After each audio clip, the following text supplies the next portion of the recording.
Hey guys, so I'm doing a follow-up video with Shannyn Creekmore, IFBB Bikini Pro and JKFIT coach and posing coach, and I wanted to just do a follow-up with Shannyn and talk to you guys about her pro show that she did last weekend. So we're now about 10 days since her last show, where she placed second in Masters, where she was 1 point out of first place.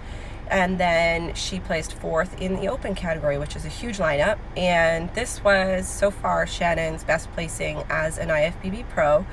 She competed last year as a pro and placed 7th at the Portland Classic. So obviously we were hoping that her placing would go up this year. But we know when it comes to the IFBB and competing at that level that nothing's guaranteed. And everything is sort of up for subjective judgment, especially when it comes to the criteria. The criteria is always the same, but I think every year the caliber and the quality of the girls competing, it just becomes, it levels up a little bit more each and every time. And so last year, the feedback that we received from the head judge, Sandy, was that her shoulders needed to come up.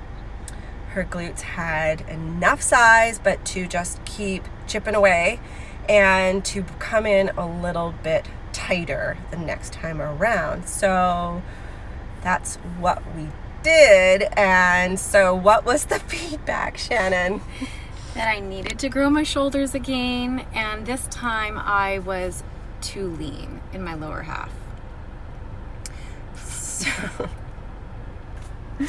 I did exactly what they told me to do, because that's what we do as competitors. We take our feedback and we run with it and kind of work with what that feedback is. Yeah. So Shannyn is a lifetime natural athlete. So this is why it's like there's some irony in that as well, because the level of conditioning that she had and the hardness, people will be like, oh, she was on drugs. No, she was not on drugs. There was no drugs to be had. I'm going to let Shannyn talk more about her prep, what it was like, and what was involved with it. But getting that feedback, especially given that we took a really conservative approach to her peak. And we really monitored things along the way to just sort of look like, where does she look her best, right? Given the feedback we were given last year, to come in more conditioned, bring the upper body up. And there is like some posing changes we made too that just kind of allowed her physique to have more flow. But I'm going to let Shannyn talk more, because I could go on and on, but really it's not my words, it's hers. So I'll let Shannyn tell you guys all about what we did. Well, another part of the feedback too was they don't want their bikini girls to have to diet that hard to get that lean. And I was like, really? Diet that hard? Like, of course we all diet, but I didn't feel that there was any part of it that was hard.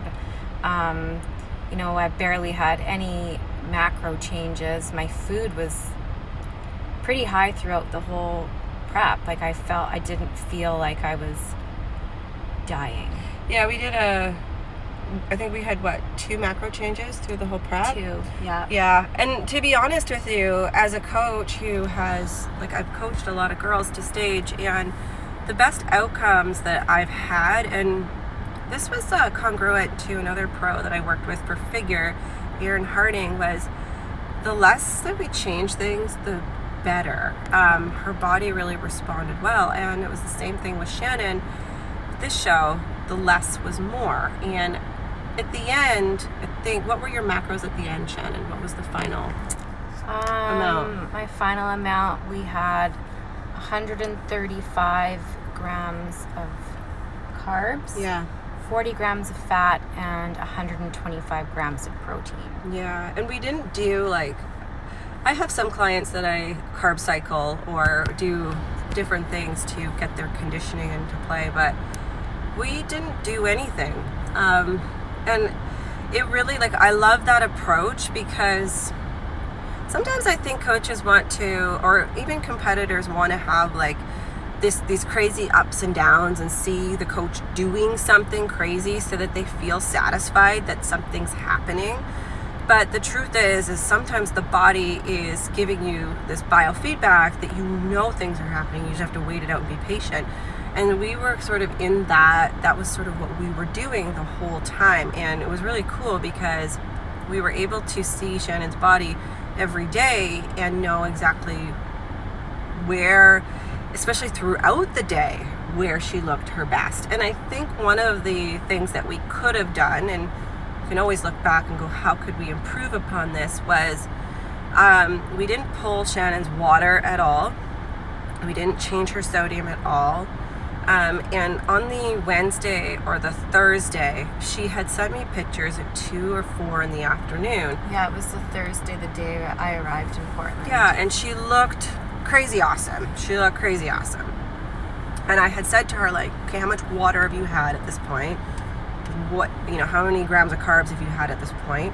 And she had a little bit more water than what I had her have on show day. So on show day, I always give my clients water. I'm working with natural athletes, so water and sodium are our best friends. So I still had Shannyn drinking water, but I feel like she could have drank more water on show day. So I think by the time she stepped on stage for prejudging at noon, she'd had 500 mils of water. And I feel like we could have gone higher with the water, and that alone would have given her shoulders a little bit more, it would have filled out a little bit more, and her lower half may have not looked quite as crisp. But I also think too, when you are competing in the IFBB, there's like, it's no different than any other show. It's all who shows up. And the next show that she goes into, there could be the feedback, like if we play that game of softening it up a little bit, the judges could say like, come in a bit tighter. So we just had lunch and we were talking about like, she dropped down to about 108 pounds on show day. Before she left, she was about 111, and she kind of looked her best about 110, 109. I mean, we're only talking within a couple pounds here, but I do think that makes a difference overall in terms of fullness. And when you get that condition, when you are starting to come down and that lean, every little bit starts to make a difference. Yeah, everything starts to show. Every little bit of water that you drop shows. And I also think too, like the cool thing is like when people are like, when they're talking about their peak week and they start doing really crazy things in their peak to try and drop water, the ideal situation to be in is to be so incredibly conditioned going into your final week that every little thing that you do shows something. It makes a little bit of a difference, and you don't have to do anything crazy. Yeah, we just coasted right in. We really coasted right in. There was moments where Shannyn would be like, are you sure we're not doing anything? And I'm like, no, we're not doing anything because there's nothing to do. So that would be like, I feel like if I gave her more carbs, that might make her glutes that much fuller, which wouldn't necessarily. Then I could spill over. Then she could spill over. So a little bit more water would probably be spot on. Maybe a little bit more carbs, but at the same time, whoopsie. Shannyn's holding the phone. I had a cramp in my wrist. And she's just had a burger, so she's super pumped. You should see her arms right now. They're kind of crazy, actually. Yeah, I think a little bit more water. If I gave her more carbs, it actually would probably do the opposite of what it may do for somebody else. Like, Shannyn's just had a whole bunch of carbs, and she's crazy vascular and hard, and it probably, the more I fed her, it would have made her look that much harder. Yeah. And that's what we know about her body. So water could be our best friend, keeping water in. And I mean, like, who doesn't want that kind of prep where you step on stage and it's just like any other day? I mean, that's ideal. The more water you drink, the more you have to pee and you get your suit on. That kind of sucks, but that's nothing. That's nothing, you know. But we were just also talking about like, we've been working together since 2013. Yep. And there was a short instance where Shannyn wasn't working with me for like 12 weeks maybe? 12 weeks, yeah. Yeah, did a little bit of a challenge. But when Shannyn and I started working together in 2014 to compete for a show, she really didn't have any muscle. Like, she really didn't, like, you didn't have a lot of muscle, did you? No, I've always been tiny, like on the smaller side. I can build muscle, but it takes me a lot to build. Yeah. A lot. Yeah, it really, and it's, like, you were eating, but probably not enough. So for Shannyn's first show that she ever did, which was the Band Pro in 2014, right? We reversed. 2015. Was it 2015? Yeah. Okay, 2015. That's right, because that's the year Harding competed as well at the Band Pro. That's right. Yeah. Same show. And so you grew into your first show. Your second show, though, which was the following year, it was a little harder. Like, you didn't get to reverse diet into your show. No, that was a whole different experience. Yeah, and that was the year you won your pro card? Yes. Yeah. A year later. And the night before Shannyn won her pro card,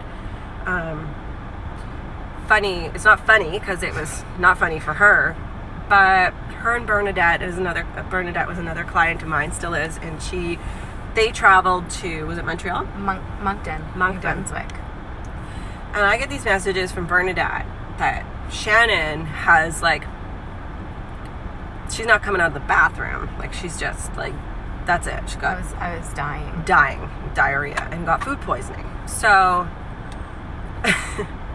I was like, oh, shit. Because I knew she looked awesome before she left. And I knew that if anybody has this chance at winning a pro card, one of the two of them could. And Shannyn looked unbelievable. And I was like, oh, my God, what's going to happen? So, she's completely depleted from having diarrhea and all night food poisoning. So what did we do on show day, buddy? I was eating salt and vinegar chips. Yeah. I was on a salt and vinegar chips diet with ginger ale. Yeah. Even that didn't want to stay in. No.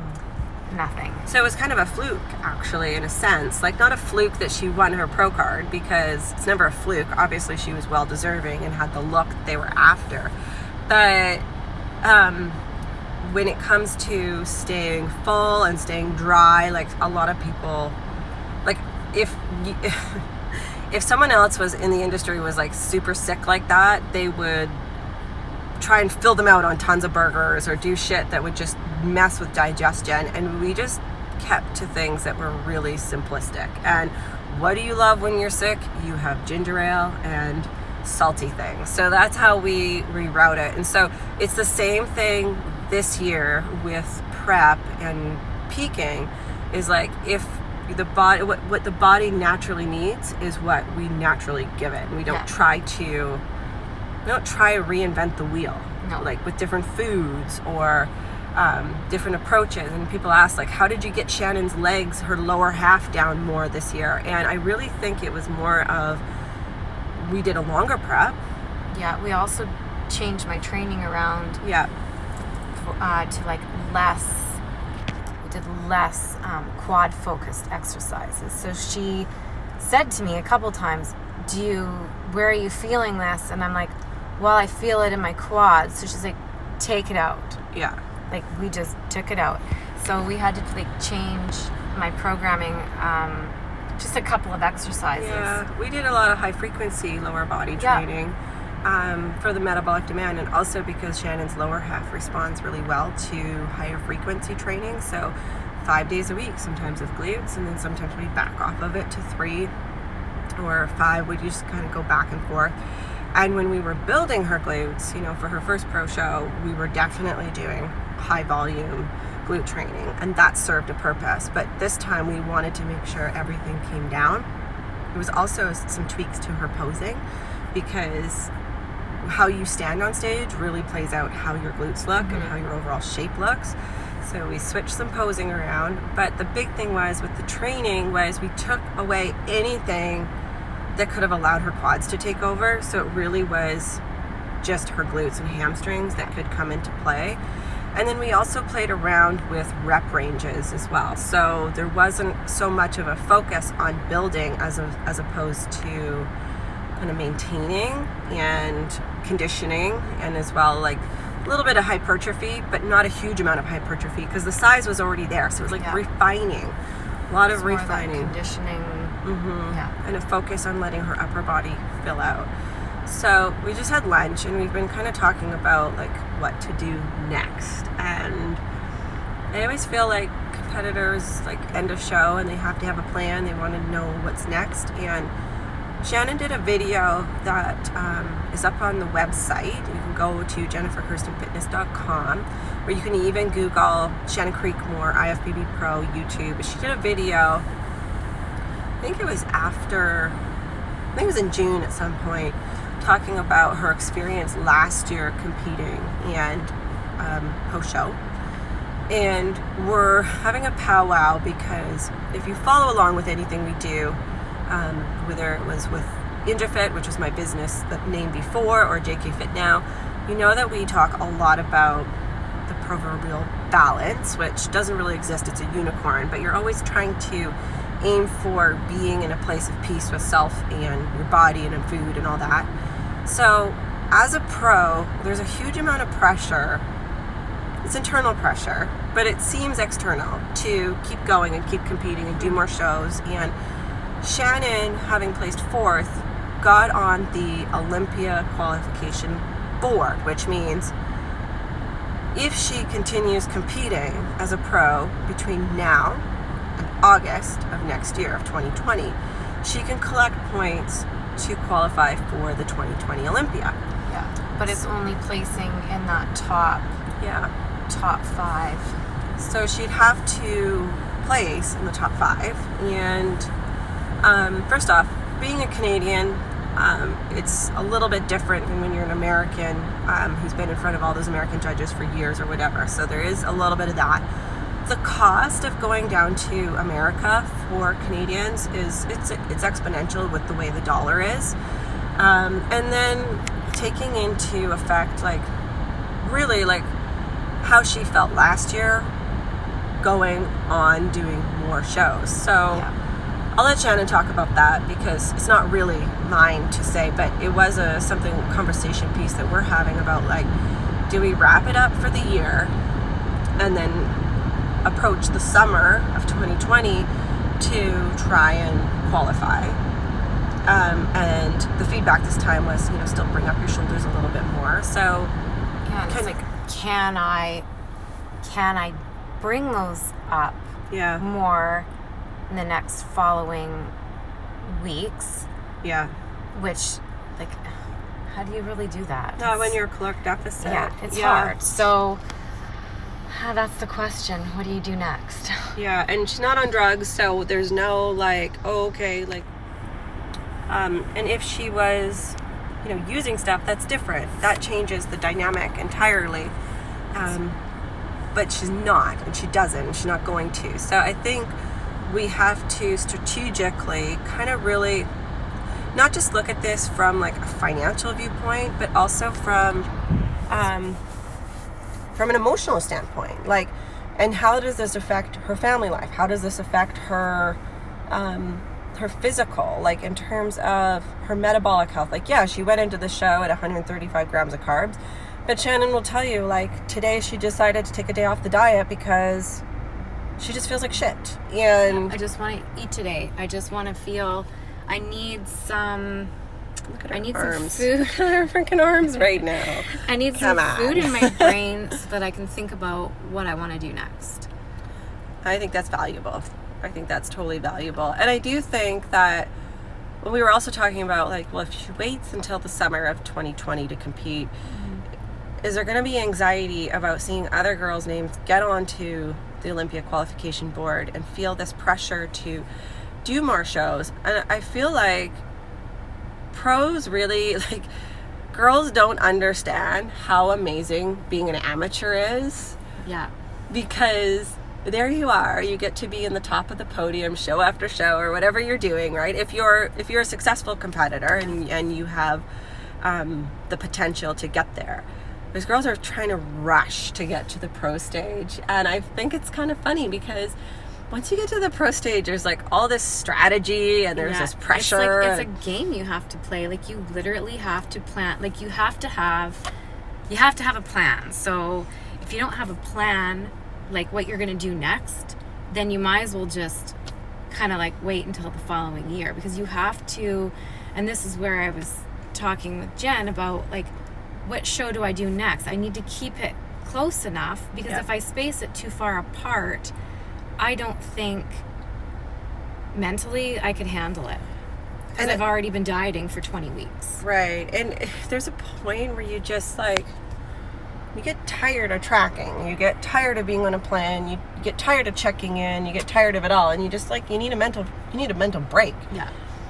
Which I think is like, that's the hardest part of reverse dieting for most competitors, is like you get to the point at the end of your prep where you're just like, fuck it, don't want to do this anymore. I don't want to be a part of this anymore. A lot of it is you're so tired that you've lost your luster for it all. And with that potential to be able to get to that ultimate goal that Shannyn has of getting to the Olympia, it's like, what is the best route to take that's going to keep her physical and mental health in check? Because she did have an experience last year post-show that wasn't 100% satisfying for her, where she felt shitty and didn't want to do it anymore. And I'll let her talk more about that, but it is a real thing. And again, girls are rushing to do show after show, and I think that sometimes you need to just take a pause. Yeah, like when you get to that point of, you've been tracking your food for 20 weeks, you're hitting those macros perfect each time. Yeah. And then the show's over and you're tired. Like you just want to have that flexibility of, if you went over a couple grams, no big deal. Yeah. But like for me, hitting those numbers every day, it's like, that's what I do. Well, and I have no problem doing it. It's just... And it's not just exhausting for you, but it's exhausting for everybody around you, too. And I think that that's a big thing as a competitor. We have to remember, like,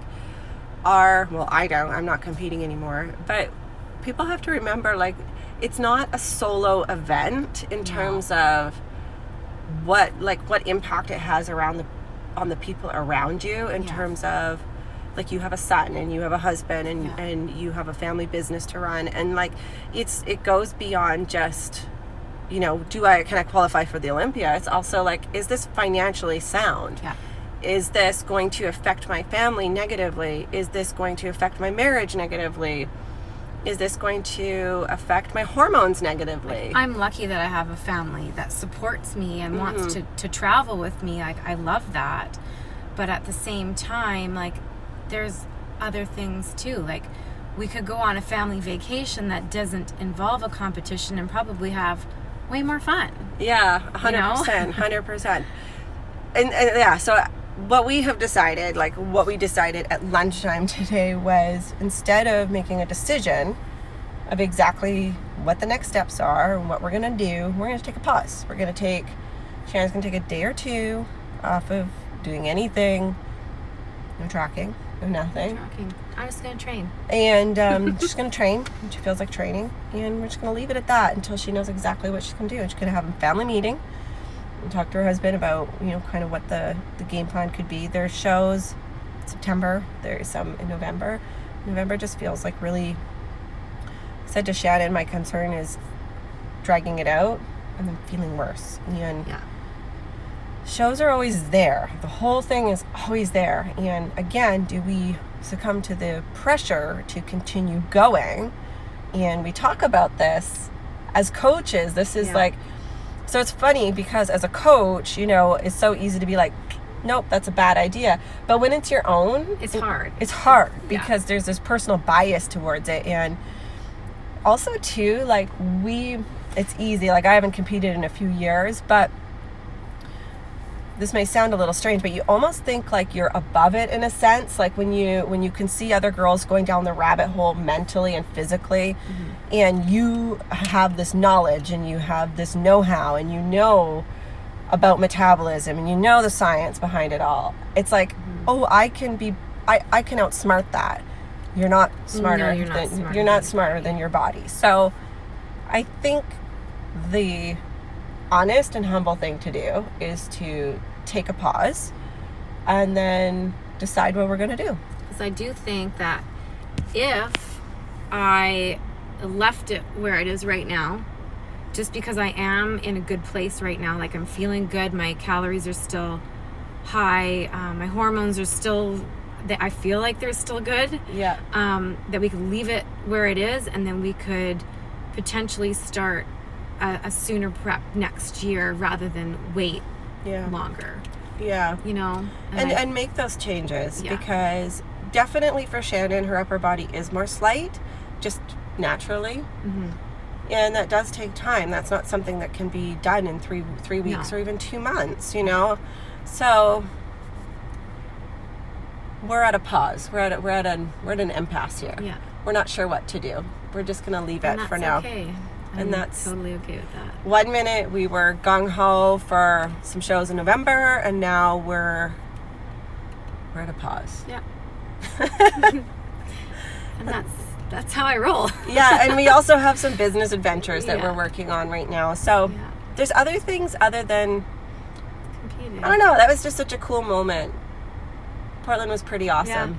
I love competing in Portland. I think that will be my show I do every year. Mm-hmm. It's always such a great experience at that show. Yeah, you've enjoyed it the last Yeah. couple times you've done it. Yeah. And that's the other thing too. Like, you have to really love what you're doing. You have to enjoy the experience. Otherwise, it's a lot of money. It's a lot of time. It's really hard on your body, hard on your mind. You know, it takes a lot of dedication to compete. I when people are like, oh, it's easy. It's not easy. It's not easy. It's not easy. I don't know why people want to make it sound like it's It's not, easy, like, because it's it's really so- not. I don't know. Life is about being as stress-free as possible, and like Yeah. adding all that extra stress in is, well, not just hard on you, but it's hard on your family. Totally. Yeah. And when you're in prep, everything is always that much more. And you were so Stressful. calm. You were so calm going into the show. She kept messaging me and being like, I'm so calm. Is that weird? I'm sitting backstage, eating my jelly beans, just cool as a cucumber. Just having a day. Having a day. Yeah, sitting there on Doing the the floor. things, having a day. Yeah, And it was awesome. Yeah, it was awesome. And so, That's how it's supposed to be. yeah, it should be a fun time and should be enjoyable. And I do think each time we learn something new about Shannyn's body, and I think that that's really powerful, because as a team we can just keep getting better and better. Yeah. A lot of girls coach hop, and I don't think when you coach hop you can really get to know someone's body well. Like, you're not giving someone a chance to fail you. So we've had enough moments where we've had to, I think you know my body better than I know it. well, I don't know, like, you Like, read your when it biofeedback, but Oh, I know, but it's like easier because you know how I respond to things. I like to just not have to think about it, right? Like, I leave all that thinking to you. Yeah, sometimes my brain knows some things. Just tell me how much water and how much food, and then I'll do it, right?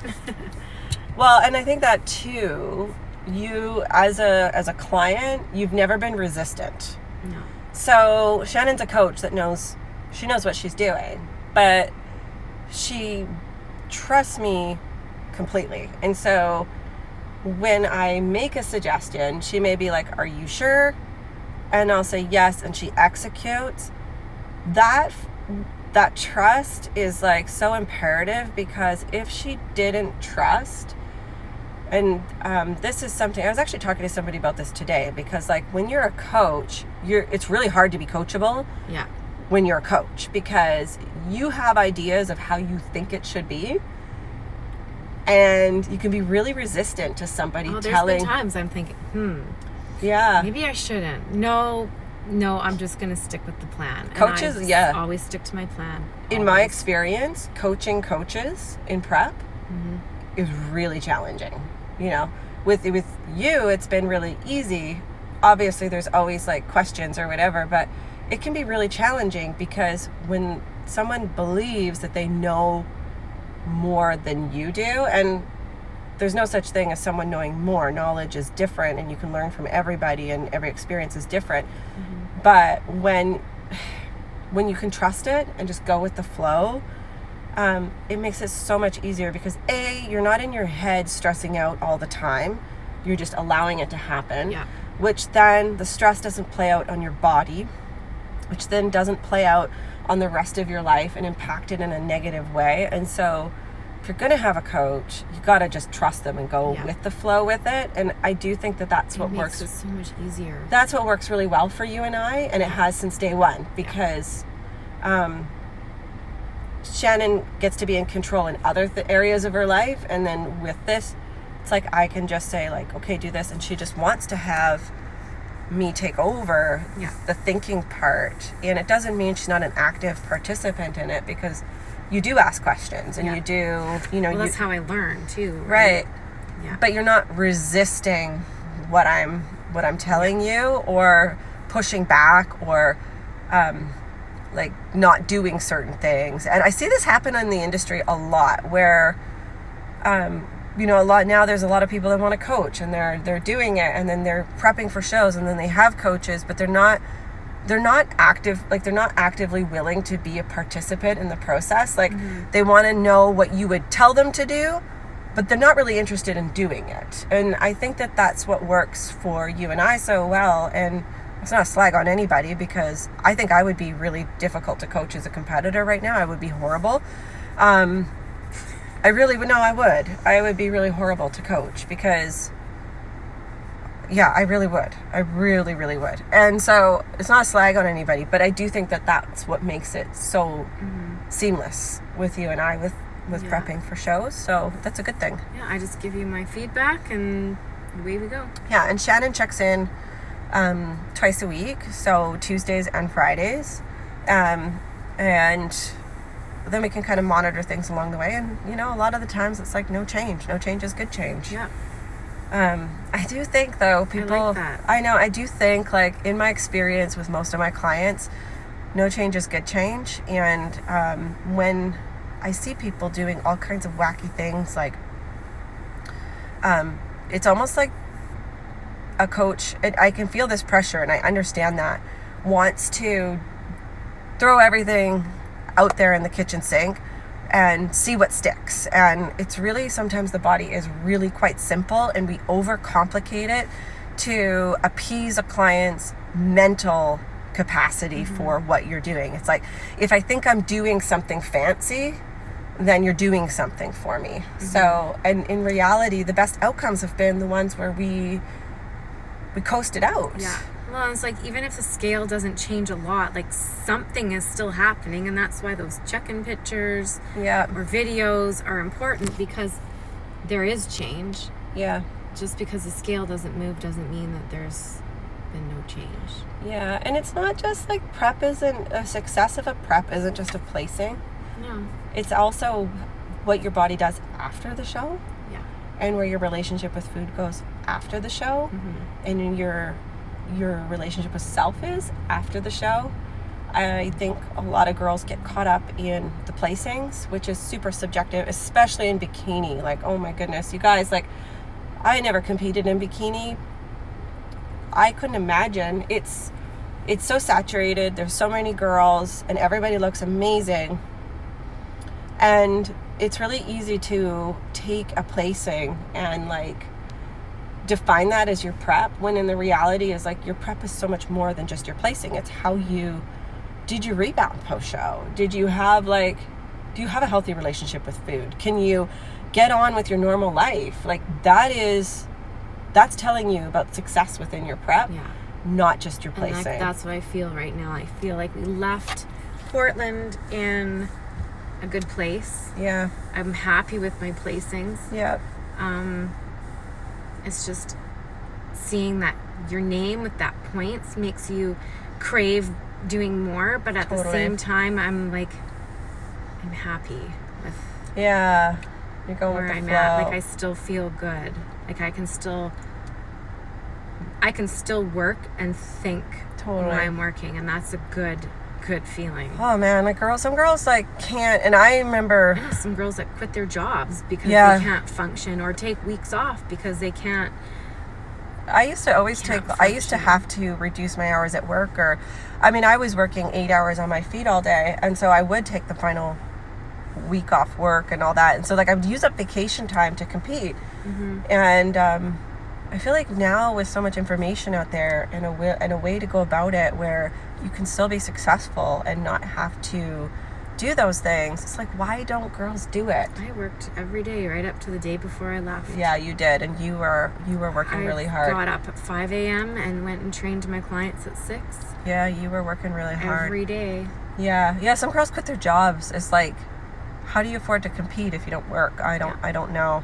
So there's like, there's something to be said about, for us, it's like not just the placing, although the placings happen, but it's like, is this a successful prep? Were you able to maintain a healthy relationship with people around you? You know, if your 16 weeks of prep means everybody can't stand you because you're Cruella de Vil, like, I only had one freak out. She had one freak out in the car on the way to my husband's driving was horrible. But like, I've done preps where I'm awful to be around, and then the next time you go to compete, people are like, are you really going to do it again? Like, was that really fun for you? And no, it really wasn't, but I'm going to do it again because I got the carrot dangled in front of my face and I'm expected to do it. So we feel like this was a huge success. Oh yeah.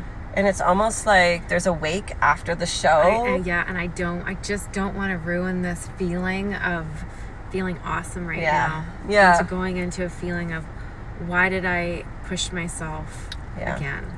And you know what, it doesn't, like, I'm sure if Shannyn had a different coach other than me, there might be a different story happening, but like, I'm not interested in pushing my clients to do show after show after show just to, you know, there's strategy involved, and you have to look at the big picture. And if you're having a high note, sometimes it's good to go out on a high note too. Yeah.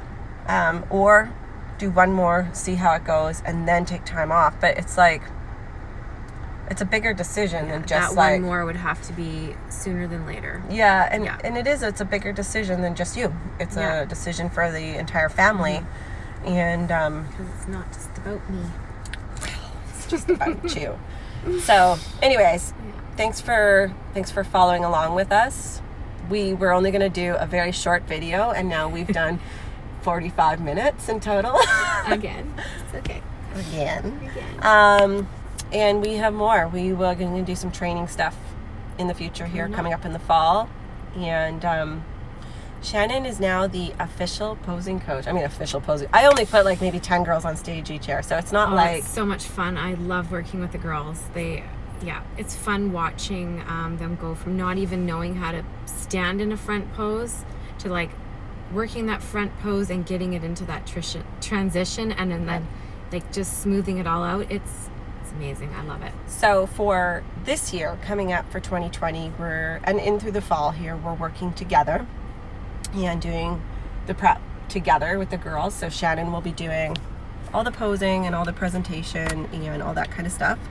And I will be doing the body, and she does the other stuff. They'll be working together, and that's 2 sets of eyes on one person. And instead of me maybe taking 10 girls to stage, maybe this year I can take 15 girls to stage because I have that assistance help, and I'm not sick anymore, so I can do more. But that's where we're at. That's what we're working on for business project too. So we've got some things coming down the hopper. And if you want to contact Shannyn just for posing, you can do that as well. I'll let her talk to you. You can just, send me a direct message via Instagram or even Facebook, email. I think we got my email's linked to the website. Yep. Yeah. So, I'm looking forward to working with anybody. Awesome. All right, we're gone. My phone's ringing. Her kid wants her home. Bye, guys. Bye.